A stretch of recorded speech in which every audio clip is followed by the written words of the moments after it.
Sign the divorce papers and get out while you still can. In front of my stunned eyes with the cruel words, Oliver, Sophia, and Hazel were grinning. Sophia and Hazel, following Oliver's lead, began to make derogatory remarks about me and Mia. My shock faded and replaced by growing anger. I couldn't afford to lose here. I stood tall, clenched my fists. Before I could speak, Mia laughed through her nose and said, "Don't you know anything?" With two facts that Mia revealed, the united front of the three began to crumble. My name is Luna Brown. I'm a housewife nearing 60. My husband Oliver is 8 years younger than me. We met at work, and I never imagined I would marry someone that much younger. To me, Oliver has always seemed a bit childish. However, when we met, Oliver took a liking to me and was relentless in his pursuit. At first, I was troubled by his advances, considering him too young, but eventually, I found it endearing. I started to fall for him, and we began dating, then got married. We both worked, aiming to save as much as possible before having kids, and started our married life together. However, years passed, and we were not blessed with children. Oliver, who wanted kids, started to treat me poorly.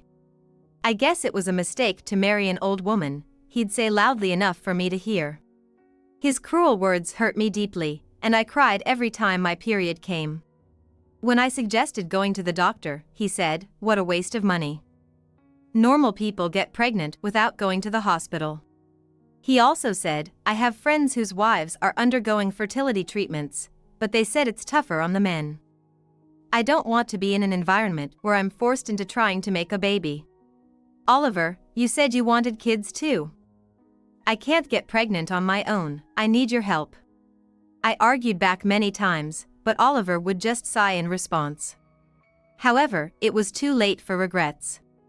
By the time I turned 35, I finally convinced him to go for a checkup once, but after that, neither of us went back to the doctor. I helped. "I went to the hospital with you, so the rest is up to you." His cold words exhausted me, and I gave up on mentioning kids anymore. As my relationship with Oliver grew strained, one night at dinner, Oliver said, "I quit my job." "What? What do you mean?" I asked, stunned by his shocking statement, but Oliver didn't feel like explaining and looked away with a smirk. "We don't have kids anyway. We can live off of your salary." "What the?" I can't believe it. I was speechless. It was true, we could manage on my salary. If we didn't have kids, we could still live together, just the two of us, and I thought that might be fine. However, quitting his job without consulting me at all was unacceptable. "Did you already submit your resignation? Can't you put it on hold and talk to me first?" I asked Oliver, panicked. But he ignored me. "Everyone will be jealous of me being a stay-at-home husband," Oliver said with a grin, already having made up his mind about quitting. True to his word, 3 months later, Oliver really quit his job. Colleagues at our company asked, "Why did your husband quit?" but I couldn't tell them the real reason. I deflected their questions with an awkward smile, while they whispered various rumors behind my back. I tried not to care and threw myself into my work. But as time went on, my health deteriorated, and I lost my appetite. Sometimes, just seeing food made me feel nauseous. "Don't you quit now," Oliver said, never concerned about my health, never offering a kind word despite how bad I felt. I had to look out for myself. Fearing a serious illness, I finally took time off work and went to the hospital. The doctor delivered a surprising piece of news. "Mrs. Brown, you're pregnant." "What?" I shouted in the examination room. But I thought I couldn't get pregnant. Even though it was a general practitioner's office, the nurse had a hunch and used a pregnancy test. I couldn't believe my poor health was due to pregnancy. Tears of relief and joy streamed down my face. "We can't do anything further here, so please go to the gynecologist." "Yes, thank you." After leaving the hospital, I rushed to the gynecologist who had helped us before when we got tested. There, they confirmed the baby's heartbeat. They called it a miraculous pregnancy. I thought of the baby as an angel who saved me from a miserable situation. Oliver was also surprised by the pregnancy and very happy about it. "We need to find you a job, Oliver." "Yeah, but job hunting, it's such a hassle." Although he was excited about the baby, he had no motivation to work. Reluctantly, I used my connections to find Oliver a job at a larger company. The new company was larger compared to his previous one. The work would be tough, but with a baby on the way and a higher salary, it was a good opportunity. Then, we welcomed a healthy baby girl. We named her Mia. She was truly as cute as an angel. Because our parents were elderly, I didn't return home for help and struggled with my first-time childcare at home. And then there was also taking care of Oliver. He must be having a hard time at his new job, because he constantly complained about it during dinner, I thought. When I would start to doze off from exhaustion, Oliver would snidely remark, "Must be nice to stay home all day with the baby. You have no idea how tough my job at the big company is." I couldn't believe he had the nerve to say that, considering he had been the one staying home alone and sleeping all day before. Although I was shocked at his insensitivity, I also saw Oliver as a child since he was much younger than me. "I'm sorry. Mia doesn't sleep well, so I can't sleep much either. I'm grateful you're working, Oliver. Mia appreciates her dad too," I would say to keep him from getting upset. Oliver was simple-minded enough that my compliments put him in a good mood, making him easier to deal with. But taking care of both Mia and Oliver was no easy task. I often heard that it takes time for men to develop a sense of fatherhood, so I tried to help Oliver grow into the role, but he didn't improve much as a father. For example, when Mia cried at night. "She's so loud. I have to work tomorrow, so keep her quiet." But all Oliver could muster was this cold response. When Mia got sick, he would say things like, "She wouldn't have caught a cold if you were taking better care of her. Just don't get me sick." He blamed others and didn't even try to help with her care. After my maternity leave, I returned to work, but the household chores that were supposed to be shared gradually fell more heavily on me. Oliver often came home late from work or had to work weekends, but he left most of the childcare to me. Despite this, I didn't consider divorce because, being much older than Oliver, I felt a strong sense of responsibility to keep things together. If we divorced, Mia might feel lonely, and our parents might worry. However, as Mia grew, Oliver never even considered attending her daycare or school events, always using work as an excuse. I always doubted whether Oliver had any sense of fatherhood or if he ever would. Gradually, I became more and more frustrated with Oliver's childish behavior. He didn't help around the house, making it feel like I had two children instead of one. In fact, Mia started to ask "Can I help you with anything?" showing more maturity than Oliver. Despite having such a father, Mia grew up to be a straightforward and responsible child. She excelled in her studies, ranking at the top of her high school. "We did a great job raising Mia," Oliver would say proudly, despite hardly participating in her upbringing.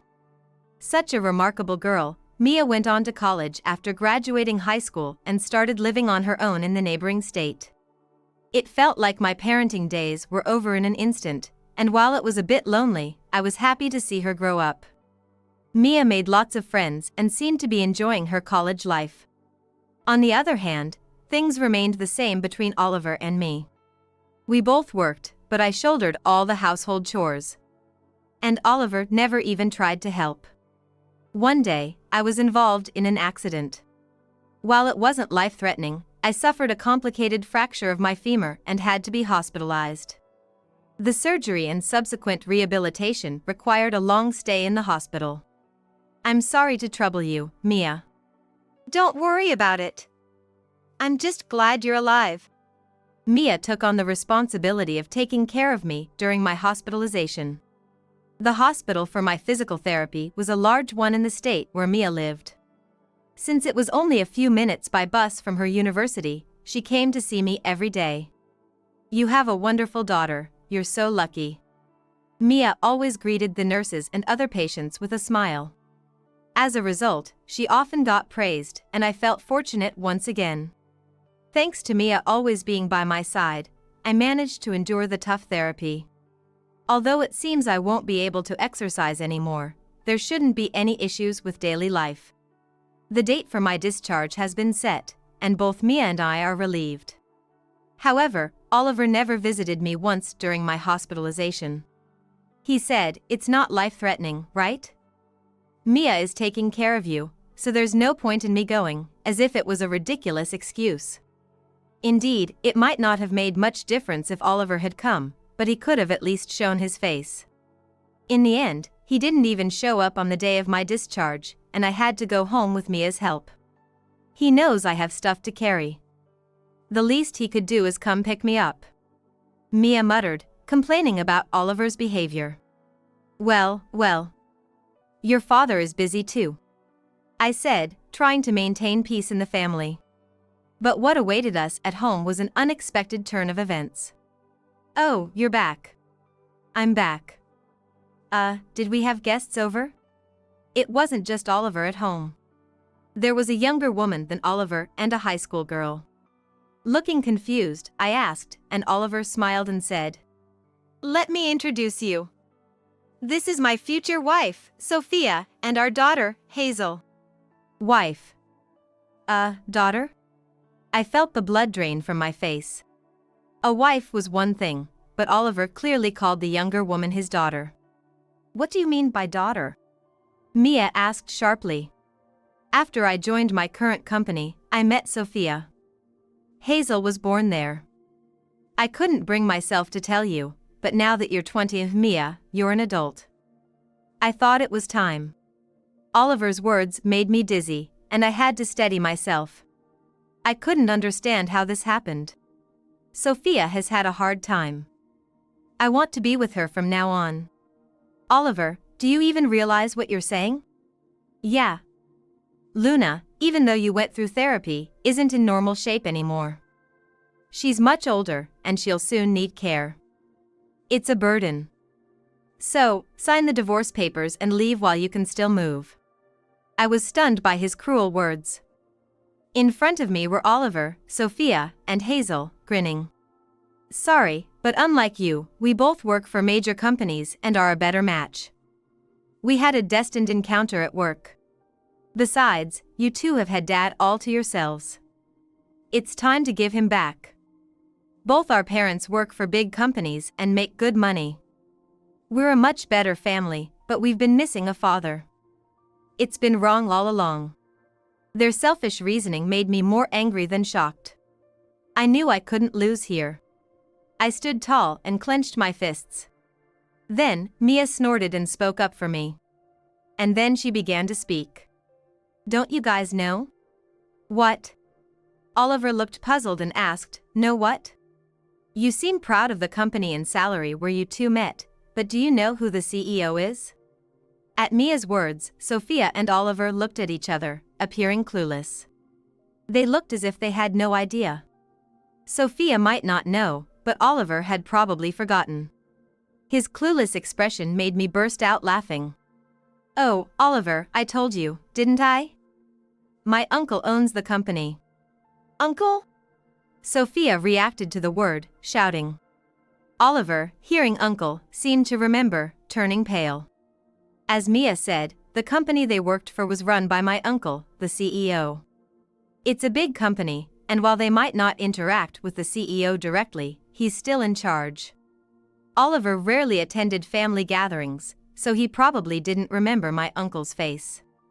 That was understandable, but if he had been a little grateful for the job I got him, he would have remembered my uncle was the CEO. "I asked my uncle to hire you when you quit your job." Did you?" Oliver tried to play dumb, but it was clear he remembered. "It's too late for excuses now." Looking at him, I said, "Imagine my uncle finding out his niece's husband was having an affair and even had a child. How would he react? What if he finds out something like this happening in his company?" I exaggeratedly pretended to be troubled, and even Hazel turned pale. "Wait, what? This could get us fired, right?" Sophia, starting to panic, raised her voice. The company has nothing to do with this. Yeah, exactly. There's no need to tell the CEO. This is a family matter. The three of them were almost hysterical, yelling in confusion. Mia looked exasperated. I sighed and spoke up. You've been bragging about how you met at a big company. Now you're saying the company has nothing to do with it? That doesn't make sense. Well, Sophia couldn't come up with a rebuttal, mumbling excuses. Only when it suits you, Mia said, laughing loudly. Sophia, clearly irritated, glared at Mia but couldn't say anything. Just divorce me. And keep this from the company. Oliver, in a panic, he pleaded me. Seeing him, I couldn't help but laugh. Why should I? Why do I have to listen to you? Sophia, enraged, shouted. You heartless witch. Can you imagine what will happen to us if you tell the company? You should have thought about how we felt after years of cheating and betrayal. Don't act like you're the only ones who deserve to be happy. You hurt us and now want everything to go your way. Every time they said something, I countered. Sophia became increasingly hysterical, screaming at us. Hazel, seeing her mother like that, started to panic too, grabbing Sophia's arm and shouting, "This is bad. Hey, Mom." But she didn't seem to notice. Well, if you want this man, you can have him. I'll give you the divorce. So just get out. It was clear we wouldn't get anywhere with this conversation, so I spat out my words. I had no lingering feelings for Oliver. After being betrayed like this, I couldn't even think of refusing the divorce. What? But Oliver, who had been silently turning pale, raised his voice in surprise. I don't need you. If that's the case, then you leave. Perhaps emboldened by my easy agreement to the divorce, Oliver tried to sound tough. He had no problem demanding a divorce, but couldn't stand being abandoned. However, I had no intention of leaving. Well, this is my house. Why should I leave? What? Oliver, what does she mean? Sophia, seemingly unaware, confronted Oliver. Actually, the house is in my name. We bought it after getting married, but it was in my name because Oliver insisted, you're older and earning more. It makes sense to get the loan in your name. I was shocked he forgot even that, but this time, his selfishness worked in my favor. Oliver tried to figure out a way out, while Sophia and Hazel pressed him. Excuse me, you're in the way. Mia brushed past them and went inside. Mom, come in and rest. You must be tired. She turned and called out to me as I stood in the doorway. She was the same kind Mia as always. Thanks to Mia, I could stand up to the three of them. If I had been alone, I might have been too shocked to speak. Yes, I am really tired. I answered Mia, pushing past the arguing three and entering the house. However, they didn't give up and soon barged into the living room. We're getting divorced, so we need to divide the assets. I'm taking this house. What a brazen woman she is. That's what Sophia said. You've finished raising your kid, right? Our Hazel still has high school to go through. We need this house more. Oliver and Hazel agreed with Sophia. Hazel added, That's right. Auntie can live with Mia. Right, Mia? You'll give us this house, right? Since you're the older sister. Mia's face twisted with disgust. Being called sister by someone she just met wasn't pleasant, and I didn't feel good about it either. I don't remember becoming your sister. Mia retorted, but Oliver scolded her. Don't say that. Even if you don't remember, you're her sister, so you should be kind to her. Sophia and Hazel chuckled at their conversation. Mia turned red with anger, taking deep breaths to keep herself from exploding. It was bad enough that I had to deal with this, but now my daughter, Mia, had to face it too. I couldn't take it anymore. I stood up and said to Sophia, Just one question. What? That girl, you called her Hazel, right? Is she really Oliver's daughter? I didn't miss the way Sophia's face changed at that moment. What are you saying all of a sudden? What are you talking about? I get that you can't accept it, but Hazel is my daughter. That's rude. Sophia retorted, and Oliver got angry.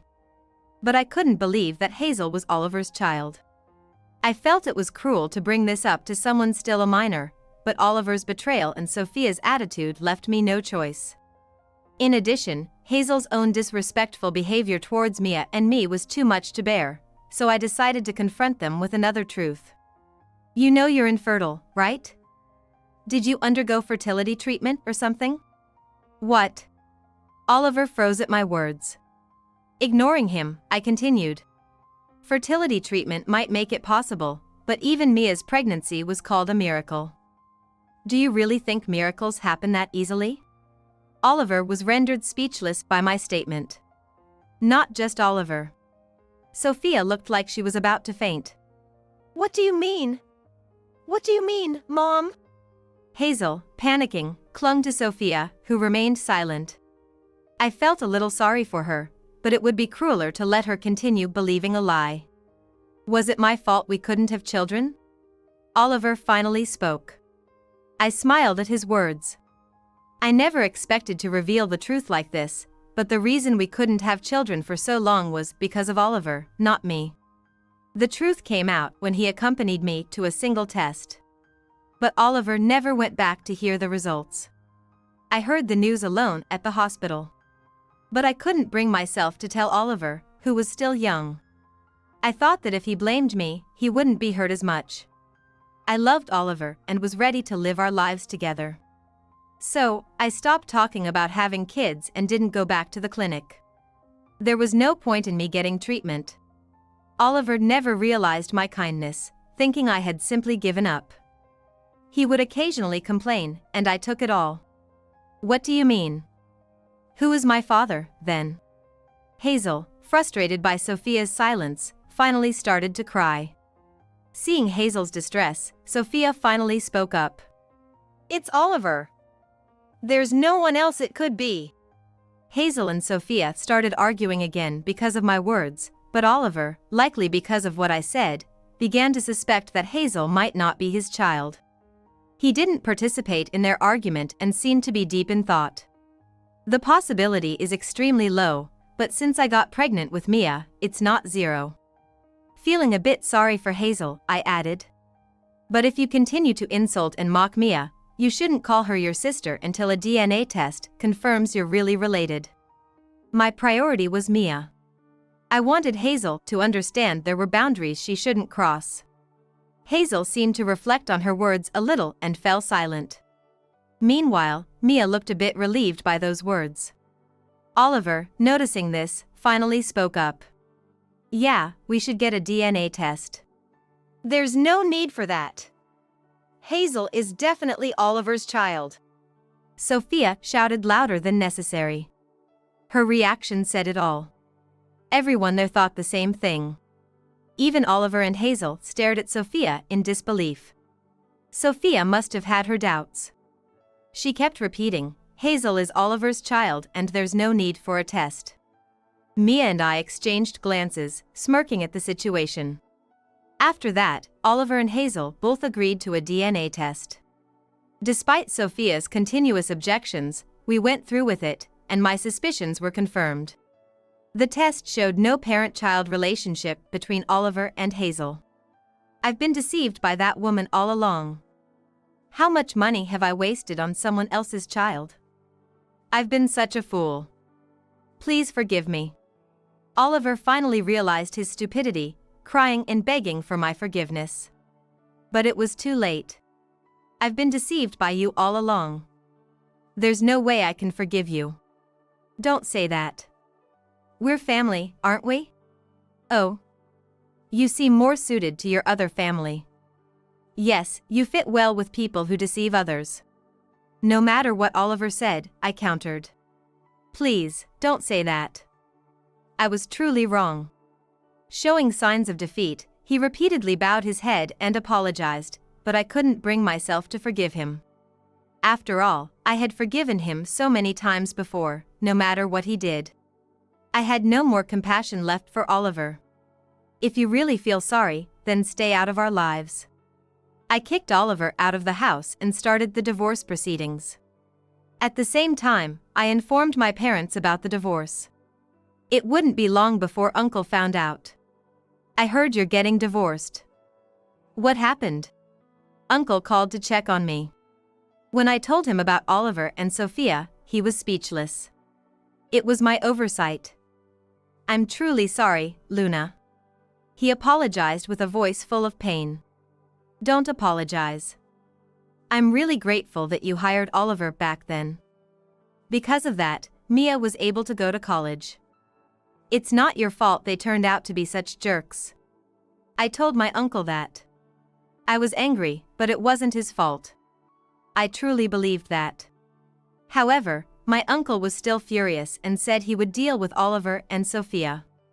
The next day, he spoke with the HR manager and called on Oliver and Sophia to encourage them to resign.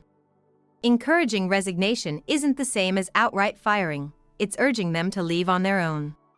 I thought they should have been fired, but my father explained they want to give them severance pay so they can pay you alimony. It was my uncle's way of making amends to me. Oliver and Sophia's actions became known within the company, making it uncomfortable for them to stay. So, they submitted their resignation letters to receive severance pay.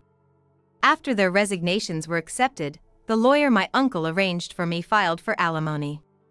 This severance pay is for me to live on. There's no way I'm giving it to you.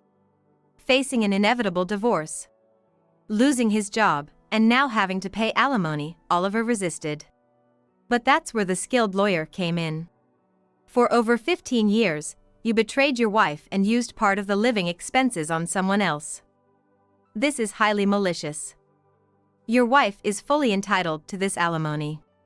He contacted Oliver repeatedly, persuading him. Mia also defended me, saying, I'm your only child, right?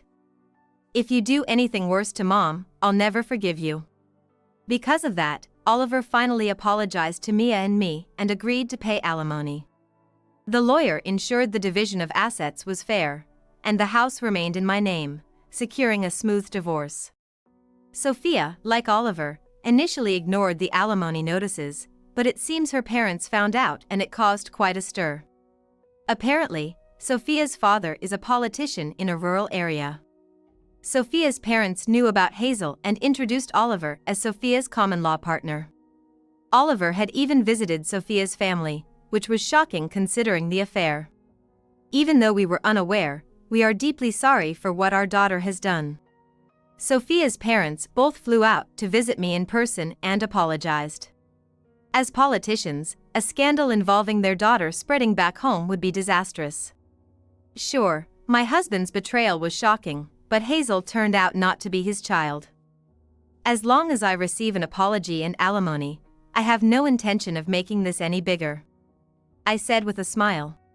Sophia's father's face tensed in contrast. What? Hazel's father isn't Oliver? Sophia's parents hadn't known this, and they asked hesitantly. Haven't you heard?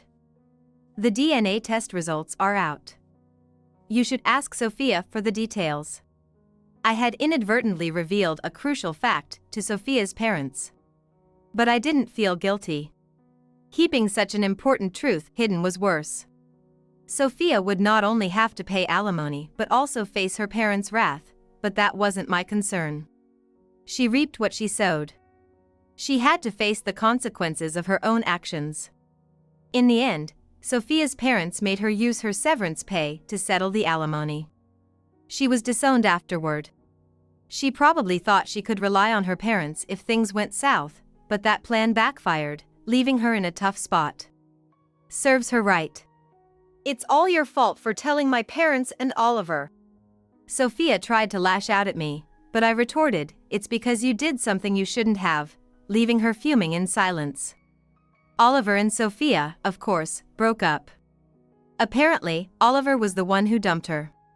Now, Sophia is working night shifts to earn money for Hazel's tuition. Meanwhile, Oliver, who I kicked out, lost his job, home, and family, and is now living in internet cafes, working day-to-day jobs. His parents are alive, but have refused to forgive Oliver for what he's done. All his relatives have distanced themselves from him. Despite his dire situation, Oliver didn't move in with Sophia, probably because he still had some pride left. Mia is over 20 now, so while tuition fees are still a concern, there are no more child support payments for Oliver, which worked out well for him.